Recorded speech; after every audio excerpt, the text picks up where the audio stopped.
Assalamualaikum warahmatullahi wabarakatuh. Perkenalkan, nama saya Sarli Nur Salsabila, mahasiswa dari semester 5 Prodi Hukum Ekonomi Syariah. Di sini saya akan menjelaskan materi dari makalah saya yang berjudul tentang bentuk dan isi perjanjian arbitrase.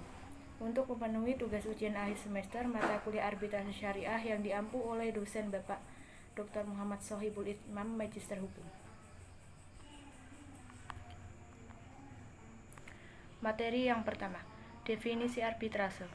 Kata arbitrase berasal dari bahasa asing yaitu arbitrase. Arbitrase di Indonesia dikenal dengan perwasitan, atau secara lebih jelas dapat dilihat dalam Undang-Undang Nomor 1 Tahun 1950 yang mengatur tentang acara dalam tingkat banding terhadap putusan-putusan wasit atau bisa disebut dengan arbiter. Menurut Pasal 1 Angka 1 Undang-Undang Nomor 30 Tahun 1999, arbitrase adalah cara penyelesaian suatu sengketa perdata di luar pengadilan umum yang didasarkan pada perjanjian arbitrase yang dibuat secara tertulis oleh para pihak yang bersengketa. Cara penyelesaian sengketa perdata di luar peradilan umum yang didasarkan pada perjanjian arbitrase yang dibuat secara tertulis oleh pihak yang bersengketa. Perjanjian arbitrase adalah suatu kesepakatan yang berupa klausul arbitrase yang tercantum dalam suatu perjanjian tertulis yang dibuat para pihak sebelum timbulnya adanya sengketa, atau suatu perjanjian arbitrase tersendiri yang dibuat para pihak setelah timbulnya sengketa. Materi yang kedua, bentuk perjanjian arbitrase. Pada dasarnya ada dua bentuk perjanjian arbitrase yang dibedakan dari waktu dibuatnya perjanjian tersebut, yaitu yang pertama, perjanjian yang dibuat sebelum terjadinya sengketa atau pactum de compromitendo. Pactum de compromitendo merupakan sebuah perjanjian arbitrase yang dibuat oleh para pihak sebelum terjadinya sengketa yang diatur dalam Pasal 1 Angka 3 dan Pasal 7 UU Arbitrase. Menurut Pasal 1 Angka 3 Undang-Undang Nomor 30 Tahun 1999 menyatakan bahwa perjanjian arbitrase adalah suatu kesepakatan yang berupa klausul arbitrase yang tercantum dalam suatu perjanjian tertulis yang dibuat para pihak sebelum timbulnya sengketa atau suatu perjanjian arbitrase yang dibuat para pihak setelah timbulnya sengketa. Sedangkan menurut Pasal 7 UU Arbitrase menyatakan bahwa para pihak dapat menyetujui sengketa yang terjadi atau yang akan terjadi antara mereka diselesaikan melalui arbitrase.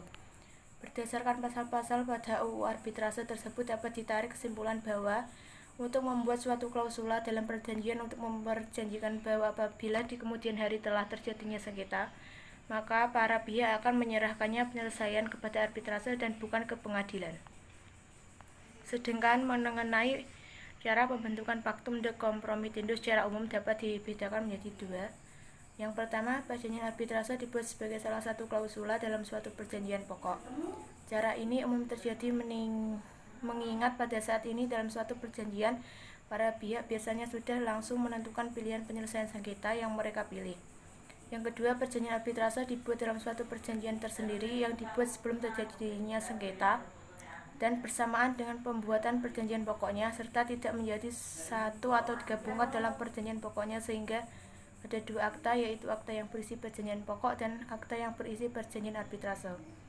Perjanjian arbitrase merupakan sebuah perjanjian aksesoris yang berarti perjanjian arbitrase mengikuti perjanjian pokoknya seperti yang dikatakan Yahya Harahap bahwa pada umumnya perjanjian arbitrase merupakan sebuah perjanjian pelengkap atau perjanjian tambahan yang sering diletakkan dalam suatu persetujuan bisnis atau persetujuan komersial. Sebagai perjanjian aksesoris, maka perjanjian arbitrase tidak boleh melampaui perjanjian pokoknya serta sah atau tidaknya suatu perjanjian arbitrase ditentukan oleh sah atau tidaknya dari perjanjian pokoknya.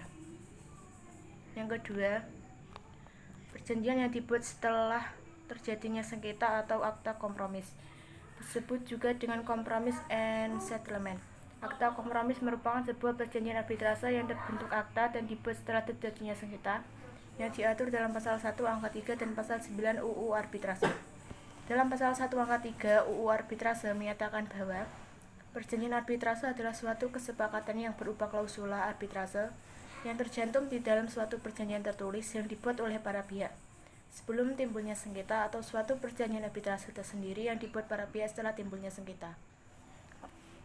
Yang kedua, Pasal 9 UU Arbitrase menyatakan bahwa dalam hal para pihak memilih penyelesaian sengketa melalui arbitrase, Setelah sengketa terjadi, persetujuan mengenai hal tersebut harus dibuat dalam suatu perjanjian tertulis yang ditandatangani para pihak. Dalam hal para pihak tidak dapat menandatangani perjanjian tersebut sebagaimana yang dimaksud dalam ayat 1, perjanjian tertulis tersebut harus dibuat dalam akta notaris. Perjanjian tertulis sebagaimana dimaksud dalam ayat 1 harus memuat sebagai berikut. Masalah yang dipersengketakan, nama lengkap dan tempat tinggal para pihak, nama lengkap dan tempat tinggal arbiter atau majelis arbitrase, tempat arbiter atau majelis arbitrase mengambil keputusan, nama lengkap sekretaris, jangka waktu penyelesaian sengketa, pernyataan kesediaan arbiter, dan pernyataan kesediaan dari pihak yang bersengketa untuk menanggung segala biaya yang diperlukan untuk penyelesaian sengketa melalui arbitrase. Perjanjian tertulis yang tidak memuat hal sebagaimana yang dimaksud dalam ayat 3 maka dinyatakan batal demi hukum.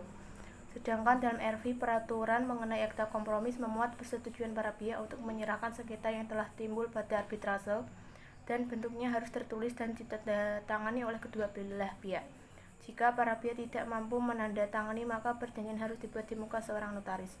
Maka jelaslah bahwa akta kompromis merupakan suatu perjanjian arbitrase yang dibuat setelah terjadinya sengketa atas perjanjian pokok yang telah dibuat sebelumnya dengan memenuhi persyaratan seperti yang diatur dalam pasal 9 ayat 3 UU arbitrase tersebut. Materi selanjutnya yaitu isi perjanjian arbitrase. Perjanjian arbitrase bisa dibentuk sebelum timbulnya sengketa atau dibuat setelah sengketa atau dibuat setelah terjadinya sengketa. Yang jelas undang-undang menghendaki perjanjian dibuat dalam bentuk tertulis. Isi perjanjian arbitrase mencakup hal-hal sebagai berikut.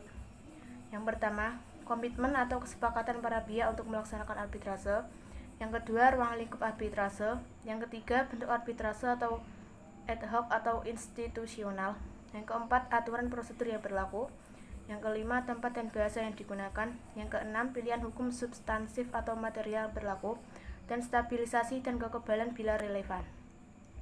Suatu perjanjian arbitrase adalah sah jika isinya memuat hal-hal yang disebutkan pasal 9 UU arbitrase alternatif penyelesaian sengketa yang isinya meliputi yang pertama, masalah yang dipersengketakan, yang kedua, nama lengkap dan tempat tinggal para pihak, yang ketiga, nama lengkap dan tempat tinggal arbiter atau majelis arbitrase, yang keempat, tempat arbiter atau majelis arbitrase akan mengambil keputusan, yang kelima, nama lengkap sekretaris, yang keenam, jangka waktu penyelesaian sengketa, dan yang terakhir, pernyataan kesediaan dari arbiter dan pernyataan kesediaan dari pihak yang bersengketa. Perjanjian arbitrase yang tidak memuat dari materi tersebut maka dinyatakan batal demi hukum. Jika para pihak sepakat menyelesaikan sengketa melalui arbitrase tetapi kesepakatan itu timbul setelah sengketa, maka perjanjian tetap harus dibuat secara tertulis. Jika tidak sempat dibuat dalam bentuk tertulis yang ditandatangani oleh kedua belah pihak, maka perjanjian itu harus dibuat dalam akta notaris. Jika terjadi sengketa dalam perjanjian arbitrase, maka dalam pasal 1265 KUH Perdata dijelaskan bahwa suatu syarat batal adalah syarat yang jika dipenuhi, menghentikan perjanjian dan membawa segala sesuatu kembali pada keadaan semula seolah-olah tidak pernah ada suatu perjanjian. Syarat ini tidak menangguhkan pemenuhan perjanjian, cuma ia mewajibkan si berpiutang mengembalikan apa yang sudah diterimanya jika peristiwa yang dimaksud terjadi.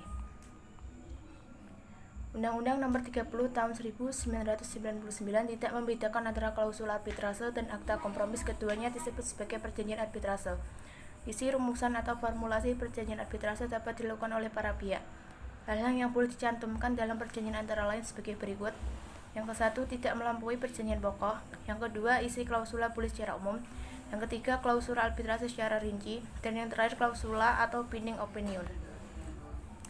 Sehubungan dengan isi perjanjian arbitrase, perlu diperhatikan bahwa ketentuan dalam pasal 5 Undang-Undang Nomor 30 Tahun 1999 yang menegaskan bahwa sengketa sebidang perdagangan dan mengenai hak yang menurut hukum peraturan perundang-undangan dikuasai sepenuhnya oleh pihak yang bersengketa. Sedangkan sengketa yang tidak dapat diselesaikan oleh lembaga arbitrase adalah sengketa yang menurut peraturan perundang-undangan tidak dapat diadakan perdamaian. Dalam pasal 616 RV secara lebih tegas menguraikannya, rumusan pasal tersebut mengatakan bahwa tidak diperkenakan untuk mengadakan suatu persetujuan arbitrase mengenai soal alimentasi atau nafkah, perceraian atau perpisahan, meja dan tempat mengenai sengketa di mana ketentuan hukum melarang diadakan suatu perjanjian perdamaian. Sekian penjelasan materi yang saya sampaikan, kurang lebihnya mohon maaf. Wassalamualaikum warahmatullahi wabarakatuh.